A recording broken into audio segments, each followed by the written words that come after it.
तुम इसे पाकिस्तान बनाना चाहते हो, तुम इसे शी जिनपिंग का चीन बनाना चाहते हो, और आप समझते हो कि हम चुपचाप सह लेंगे, थूका चाट लेंगे साहब? नहीं होगा साहब। Over our dead bodies. हमने वर्दी डाल के लड़ा था इस देश के लिए। ओके, इन है कि आज सुप्रीम कोर्ट ये सब देख रही है। देर है, अबे देर है, अंधेर नहीं है।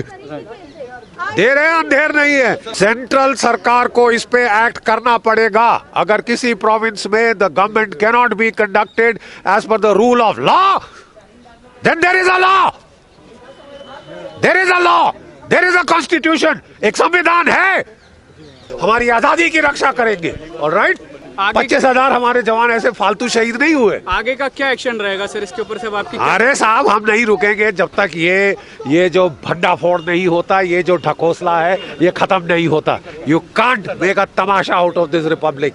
ये कोई बनाना रिपब्लिक नहीं है साहब। पूरी दुनिया देख रही है कि तुम इसे पाकिस्तान बनाना चाहते हो, तुम इसे शी जिनपिंग का चीन बनाना चाहते हो, और आप समझते हो कि हम चुपचाप सह लेंगे, थूका चाट लेंगे साहब? नहीं होगा साहब। Over our dead bodies. हमने वर्दी डाल के लड़ा था इस देश के लिए। ओके, हम वर्दी डाल के लड़े थे इस देश की रक्षा के लिए।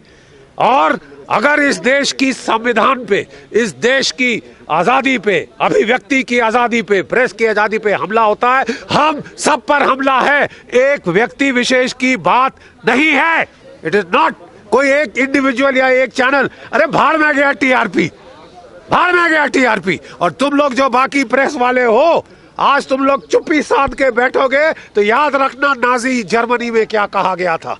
याद है कि जब मेरे पड़ोसी पे हमला हुआ तो मैं चुप रहा कि अरे मेरे पे थोड़ी ना हुआ ऐसा। अबे कल तुम जेल में होगे। क्योंकि मजाक है।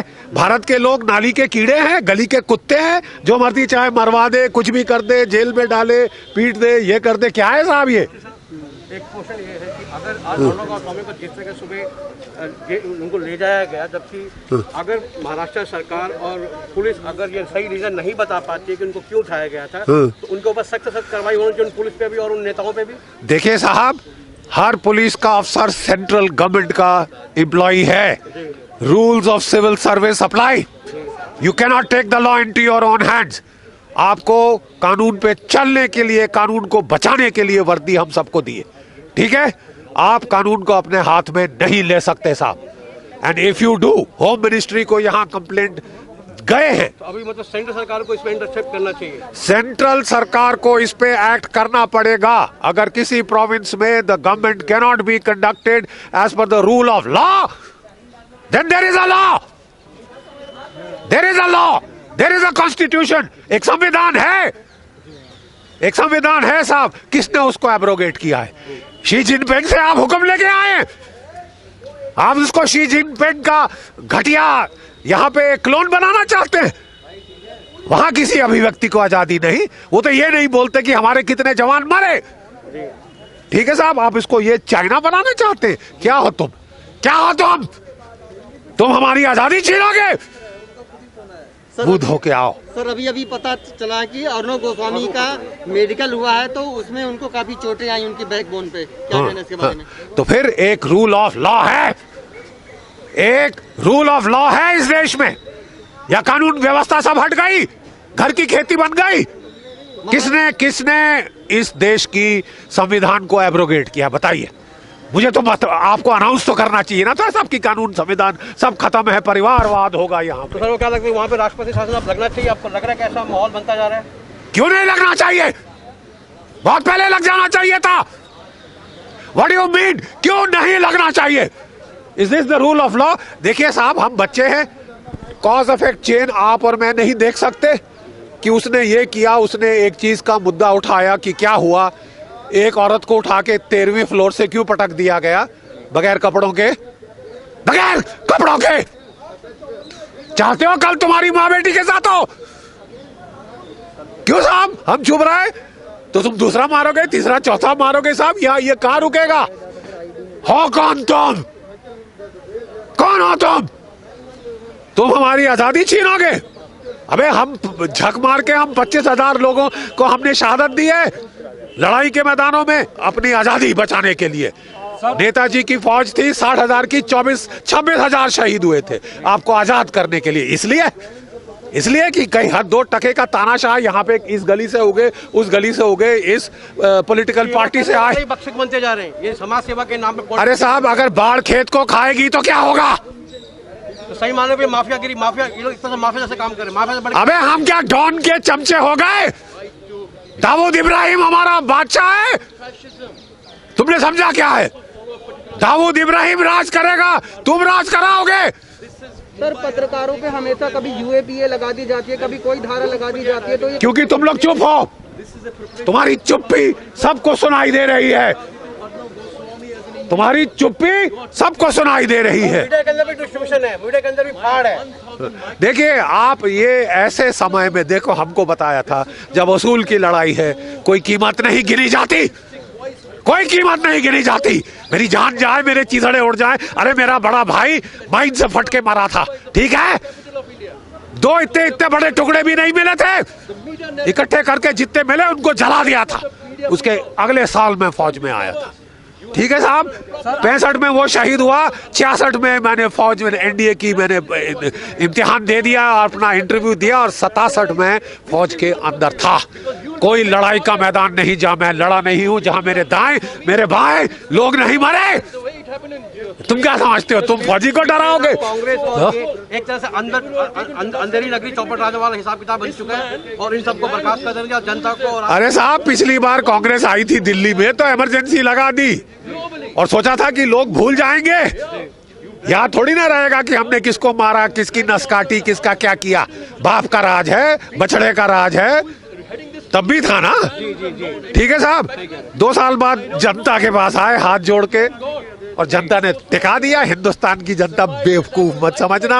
सर, जिस हिसाब से उद्धव ठाकरे प्रधानमंत्री सब बात कर और मुंह तोड़ जवाब देंगे इंटरनल दुश्मनों को, ये भी एक तरह से बात ही है। बिल्कुल, हमको पूरी उम्मीद है कि अब दिल्ली को जो चुनौती दी गई है वो उस पर रिस्पॉन्ड करे। हमारे प्रधानमंत्री उचित कार्रवाई करेंगे, बिल्कुल उचित कार्रवाई करेंगे। चल रही होगी दिल्ली को जो चुनौती दी गई है, इन योर फेस जो बोला गया है, जो कोर्ट्स का मजाक उड़ा दिया गया है, ये तो साहब अब बर्दाश्त के ज्यादा है। सर, जिस हिसाब से उद्धव ठाकरे पूरी तरह से धृतराष्ट्र बन चुके हैं अपने पुत्र मोह के चक्कर में, वो सिर्फ और सिर्फ अपने बच्चे को बचाने के लिए महाराष्ट्र सरकार की बलि चढ़ा रहे हैं। देखिए साहब, वो जिसकी भी बलि चढ़ाएं, हमारी अभिव्यक्ति की आजादी की बलि नहीं चढ़ा सकते। बिल्कुल, वो हमारी फ्रीडम ऑफ द प्रेस की बलि नहीं चढ़ा सकते। नहीं तो हम एक डेमोक्रेसी ही नहीं रहेंगे साहब, प्रजातंत्र नहीं रहेगा। अरे शी जिनपिंग का चाइना हमें नहीं चाहिए, बिल्कुल नहीं। ये तो हम चले जाते वहां ना, बीजिंग चले जाते हम। एक मतलब क्या है साहब, ये तो हद है। आप हमारी प्रजातंत्र को उखाड़ फेंकोगे। आप प्रजातंत्र से बड़े हो, आप हमारे संविधान से बड़े हो नहीं हो साहब।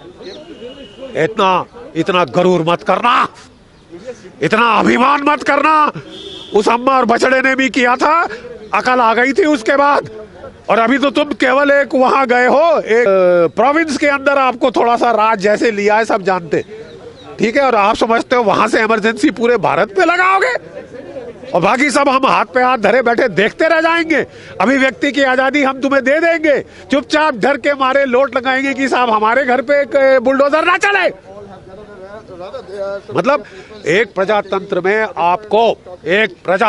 आपको क्रिटिसाइज करने की सरकार को पूरा पूरा पूरा अधिकार है। सर, क्या लगता है ऐसे महाराष्ट्र सरकार और कांग्रेस सरकार अपने गुनाहों को छिपाने के लिए अर्नब गोस्वामी को दबा रही है? देखिए साहब, वो गुनाह करें ना करें वो है कोर्ट्स का फैसला। मैं यहाँ पे हूँ कहने के लिए कि आप मेरी अभिव्यक्ति की आजादी छीनने वाले कौन हैं? आप हम लोगों की प्रेस की आजादी छीनने वाले कौन? Who the hell are you? कौन हो तुम? तुम प्रजातंत्र से बड़े हो, भारत के 1.3 अरब लोगों से बड़े हो तुम। बाकी हम सब गली के कुत्ते हैं, नाली के कीड़े हैं तुम्हारे लिए। हाँ, नाली के कीड़े हैं, जिसकी भी जान ले लो, जिसको भी ये कर दो, जिसको भी जेल में डाल दो, जिसका भी घर फोड़ दो, कोई कार्टून दिखाए तो उसके हमारे फौजी का सर फोड़ दो। क्यों साहब? नहीं, किस लिए? किस लिए? और आज अगर आवाज नहीं उठाएंगे तो सब नपुंसक हिजड़े सर जिस पाल घर में साधुओं के ऊपर हमला हुआ था, सुशांत का हत्याकांड हुआ, उसके ऊपर महाराष्ट्र सरकार ने कोई एक्शन नहीं लिया, लेकिन अर्णब गोस्वामी के ऊपर वो चौथा केस चल रहा है साहब। देखिए वही मैं कह रहा हूँ, क्या हम दूध पीते बच्चे हैं? क्या हम दूध पीते बच्चे हैं? हमको दिखता नहीं कॉज इफेक्ट चेन? ये हुआ फिर प्रतिक्रिया ये हुई, ये हुआ फिर ये केस लगा, ये हुआ फिर ये केस लगा, ये केस। कोर्ट, सुप्रीम कोर्ट ने उस दिन कहा था जब ममता बनर्जी ने की पुलिस ने एक बेचारी महिला को दिल्ली से बुलवाया था, कोई ट्वीट की, तो सुप्रीम कोर्ट ने कहा तुम समझते हो हम यहाँ पे मजाक के लिए हैं? जो हम लोगों की, जो प्रेस की फ्रीडम, अभिव्यक्ति की आज़ादी को बचाने के लिए। मुझे पक्का यकीन है कि आज सुप्रीम कोर्ट ये सब देख रही है। देर है, अबे देर है, अंधेर नहीं है। देर है, अंधेर नहीं है। सर, आपको नहीं लगता more than anything it is all being operated from Karachi, the company sitting there and using और क्या है?